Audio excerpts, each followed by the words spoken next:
이번 주일 오후 헌신 예배를 드리고 바로 올 선교팀들은 태국으로 이제 선교를 떠나는데 여러분들이 더 많이 기도해 주셔서 잘 다녀올 수 있도록 협력해 주시기를 부탁을 드리겠습니다. 이제 같이 우리 하나님 앞에 찬양 올려드리면서 2023년 첫 번째 수요일 예배 올려드리도록 하겠습니다. 제 집 맡은 우리 구주 어찌 좋은 친구인지 찬양 드리겠습니다.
한 목소리로 천천히 같이 읽겠습니다.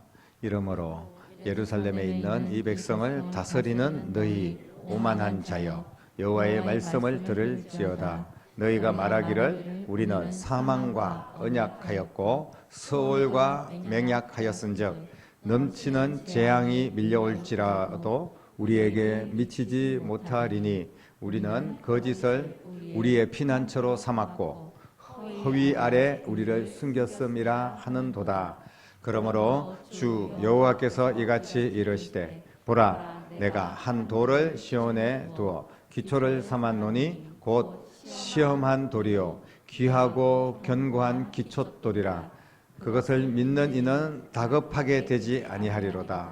나는 정의를 측량줄로 삼고 공의를 저울추로 삼으니 우박이 거짓의 피난처를 소탕하며 물이 그 숨을 곳에 넘칠 것인즉 너희가 사망과 더불어 세운 언약이 패하며 서울과 더불어 맺은 맹약이 서지 못하여 넘치는 재앙이 밀려올 때 너희가 그것에게 밟힘을 당할 것이라. 그것이 지나갈 때마다 너희를 잡을 것이니 아침마다 지나가며 주야로 지나가리니 소식을 깨닫는 것이 오직 두려움이라. 침상이 짧아서 능히 몸을 펴지 못하며 이불이 좁아서 능히 몸을 싸지 못함 같으리라 하셨나니 대저 여호와께서 브라심 산에서와 같이 일어나시며 기브온 골짜기에서와 같이 진노하사 자기 일을 행하시리니 그의 일이 비상할 것이며 자기의 사역을 이루시리니 그의 사역이 기이할 것임이라. 그러므로 너희는 오만한 자가 되지 말라. 너희 결박이 단단해질까 하노라. 대저 온 땅을 멸망시키기로 작정하신 것을 내가 만군의 주 여호와께로부터 들었느니라. 아멘.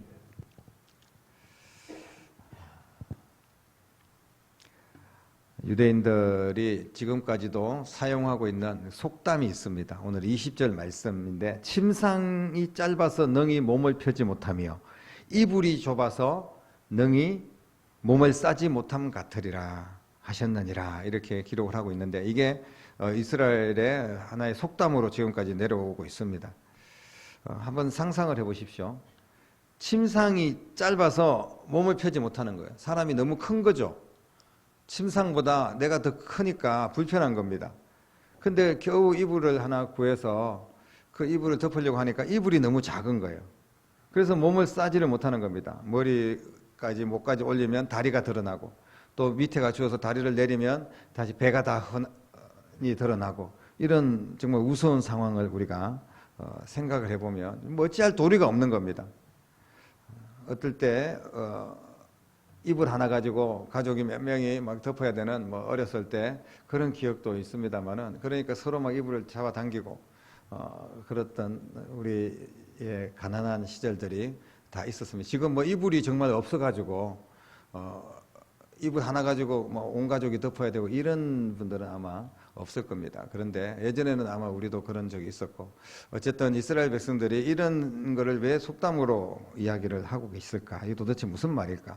이사야 선지자가 이 속담을 통해서 무슨 의도를 말씀을 하고 있는 것일까? 우리가 한번 생각을 해봅니다.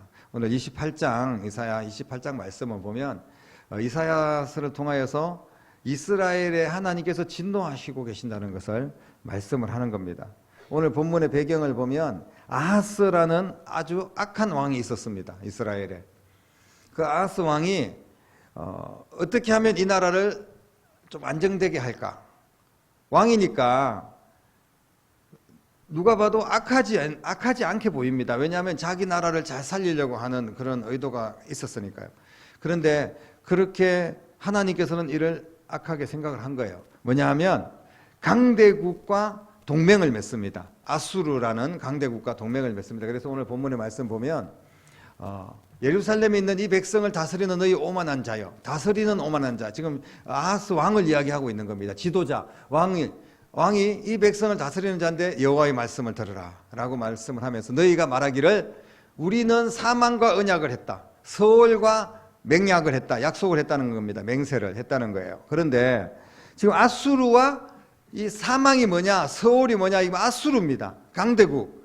하나님이 싫어하는 우상을 숭배하고 결국은 이스라엘을 점령해서 나중에는 아수르에게 이스라엘이 넘어갑니다. 완전히 패망을 당하고 마는 거죠. 그런데 이 아하스 왕은 이스라엘의 안녕과 평화를 위해서 아수르와 손을 잡습니다. 그렇게 나름대로 속셈이 있는 거죠. 아수르와 손을 잡으면 주변의 강대국들이 강한 아수르를 보고 이스라엘을 함부로 할 수가 없거든요. 그렇기 때문에 주변 나라들의 공격을 한번 피해 보겠다, 이런 속셈이 있었습니다. 그런데 이거는 굉장히 지혜로운 거예요, 인간적으로 봤을 때. 그리고 이스라엘은 그 다음에 이 강대국인 아수르의 힘을 믿고 우리는 안전하다, 너희들이 아무리 공격을 해도 아수르가 우리를 지켜준다, 이렇게 안전하다고 떠들어댔습니다. 15절 말씀 보니까 너희가 말하기를, 지금 이스라엘이 지금 말을 하고 있는 겁니다. 아하스 왕이 우리는 사망과 언약하였고 서울과 맹약하였습니다. 넘치는 재앙이 밀려오더라도 우리에게 미치지 못할 것이다. 우리는 거짓을 우리의 피난처로 삼았고 허위 아래 우리를 숨겼음이라고 이야기합니다. 이거는 지금 이스라엘 백성들, 특히 아하스 왕이 이야기를 하는 게 아니에요. 하나님의 눈으로 볼 때 그렇게 보는 겁니다. 너희들이 잘나서 사망과 언약하고 서울은 지옥입니다. 사망, 서울, 지옥을 이야기하는 겁니다. 지옥과 언약을 했다는 거예요. 하나님의 눈으로 볼 때 너희들이 그렇게 떠들고 있는 것처럼 보인다. 이렇게 지금 쉽게 말하면 좀 비꼬아서 이야기를 하고 있는 겁니다. 너희들이 지금 이스라엘 백성들 이렇게 이야기하겠죠. 우리는 아수르와 언약을 했고 아수르와 맹세를 했기 때문에 넘치는 재앙이 오더라도 우리에게 미치지 못할 것이다. 우리는 아수르를 피난처로 삼았고 우리는 아수르 아래 숨었기 때문에 우리는 안전하다, 이렇게 이야기를 하는 겁니다. 그런데 그 아수르를 하나님의 눈으로 볼 때는 사망이고 서울이고 그리고 거짓이고 그리고 허위다, 이렇게 이야기를 하고 있는 겁니다. 이 속담은 이스라엘의 모습을 바라보시는 하나님의 시각입니다. 하나님의 눈으로 이들을 다 오만한 자라고 그렇게 표현을 하고 있습니다. 14절에 너희 오만한 자여. 이 오만하다는 의미는 뭐냐면 하나님을 외면하고 자기 힘으로 살아도 성공할 수 있을 것이다. 안전할 것이다. 세상을 의지하고 특히 아수르, 하나님을 대적하고 또 우상이 가득한 나라가 아수르 아닙니까? 근데 그 아수르를 믿고 갔을 때 성공하고 안전하다고 떠드는 그것이 바로 오만하다는 거예요. 하나님의 방법을 거절하고 세상적인 방법으로도 얼마든지 출세하고 잘 살 수 있다고 큰소리치는 자들에게 이야기를 하고 있는 겁니다. 정말 이들의 말이 사실일까요? 아수르 붙들고 가면 재앙이 밀려와도 안전하고 아수르만 붙들고 가면 피난처가 되고 우리가 숨을 수 있을까요? 문자대로 그대로 이야기한다면 주님의 눈으로 볼 때는 너희들이 지금 지옥을 붙들고 가고 있구나, 붙잡고 있으면 망하는 것을 지금 붙들고 있구나, 이렇게 말씀을 하시는 겁니다. 좀 더 쉽게 이야기하면 절대로 붙잡아서는 안 되는 것을 너희들이 지금 붙잡고 있는 거야, 이렇게 말씀을 하고 있는 겁니다. 그래도 성공할 수 있겠습니까? 그래도 안전할 수 있습니까? 우리가 발을 뻗고 잠을 잘 수가 있겠습니까? 이들에 대한 하나님의 계획이 무엇입니까? 하나하나 자로 잰 듯이 저울로 측량하듯이 낱낱이 파악하시고 심판하실 것이다 라고 말씀을 하고 있습니다. 17절 보십시오. 나는 정의를 측량줄로 삼고 공의를 저울추로 삼으니 우박이 거짓의 피난처를 소탕하며 물이 그 숨은 곳까지 다 넘칠 것이다. 하나님의 눈을 피할 수가 없다는 겁니다. 거짓을 붙들고, 쉽게 말하면 그 아수르를 붙들고 하나님을 의지하지 않는 그 이스라엘 민족이 반드시 심판받고 망할 거라는 것을 이야기를 하고 있습니다. 이들이 동맹을 맺었던, 하나님의 눈으로 볼 때는 사망이요 저주이고 소홀이었던 이 아수르, 그들은 결국은 이스라엘과 언약을 파기하고 오히려 그들에 의해서 짓밟히게 되는 것을 보게 됩니다. 18절에 보면 너희가 그것에게 밟힘을 당할 것이다, 이렇게 이야기를 하고 있습니다. 내가 의지했던 것에 밟히는 겁니다. 뒤통수를 맞는 겁니다. 내가 돈을 의지했는데 돈이 내 뒤통수를 때리는 거예요. 내가 세상 의지했는데 누구 사람 의지했는데 그 사람이 내 뒤통수를 때리는 겁니다. 그리고 밤낮으로 주야로 계속해서 그런 재앙이 지나가는 겁니다. 소식을 듣는 것마다 두려움밖에 없다. 이렇게 된다는 이야기입니다. 그러므로 우리가 살 길이 무엇인지를 우리는 분명히 오늘 말씀을 통해 깨달아야 됩니다. 16절 말씀에 보면 그러므로 주 여호와께서 이같이 이르시되 보라 내가 한 돌을 시온에 두어 기초를 삼았다. 곧 시험한 돌이요 귀하고 견고한 기초돌이라고 말하고 있습니다. 그것을 믿는 이는 다급하게 되지 아니하리로다 라고 말씀하고 있습니다. 오직 살 길이 한 돌을 주셨는데 그것을 믿어야 된다는 거예요. 가던 길을 멈추고 서울과 사망을 붙잡았던 것을 내려놓고 하나님께서 제시하시는 살만한 것, 살 길을 붙잡고 다시 일어나야 된다는 이야기입니다. 이제 여러분들이 2023년 무엇을 붙들고 일어나겠습니까? 무엇을 붙들고 승리하는 삶을 살고 성공하는 삶을 살겠습니까? 여기에서 하나님께서 준비하신 그 돌, 믿으라고 하신 그 돌이 바로 우리를 구원하신 유일하신 예수 그리스도인 줄로 믿으시기를 바랍니다. 오직 예수님만이 사망과 저주를 끊어내고 우리를 다시 일어날 수 있도록 하나님께서 준비하신 산 돌인 줄로 믿습니다. 이 한 돌을 믿는 자는 다급하게 되지 않을 것이다. 어떤 어려움과 위기가 있더라도 그 위기를 극복할 수 있고 두려움 없이 다시 회복되고 승리할 줄로 믿습니다. 그러나 반대로 예수님을 거부하는 자, 예수님을 믿는 것을 거부하고 떠난 자들은 하나님의 진노와 재앙을 피할 수 없다는 거예요. 왜냐하면 예수님을 떠났다는 것은 아수르를 붙잡는 거거든. 세상을 붙들고 세상의 방법으로 어떻게 해보겠다는 건데 성공한 것 같지만 결국은 두려움과 멸망을 벗어날 수가 없습니다. 오늘 침상에 대해서 말씀을 하고 있는데 이 침상이 도대체 뭡니까? 안식과 평안과 휴식을 주는 잠자리 아닙니까? 그렇다면 이 침상이 내 몸에 좀 맞아야 됩니다. 우리가 조그만 의자에 쭈그리고 그렇게 잠자는다고 생각해 보십시오. 얼마나 불편한지. 나름대로 나는 성공한 것 같고 막 몸집도 커졌고 이제 아수를 붙잡고 있으니까 막 정말 내 몸에 맞지 않는 그런 큰 어떤 옷을 입은 것처럼 굉장히 부유한 것처럼 뭔가 다 된 것처럼 그렇게 느껴지지만 실제로 누워보니까 나한테 맞지 않는 거예요. 이미 나는 너무 교만해져 있고 너무 커져 있습니다. 그런데 침상은 너무 작은 거예요. 평안함이 없습니다. 안식을 누리지 못합니다. 이게 문제 아니겠습니까? 아무리 내가 크면 뭐합니까? 아무리 대단하면 뭐합니까? 아무리 세상에 뭐 권력을 붙들고 엄청난 그런 물질이 있고 근데 내가 누웠는데 잠자리가 편하지 않습니다. 항상 불안하고 괴롭습니다.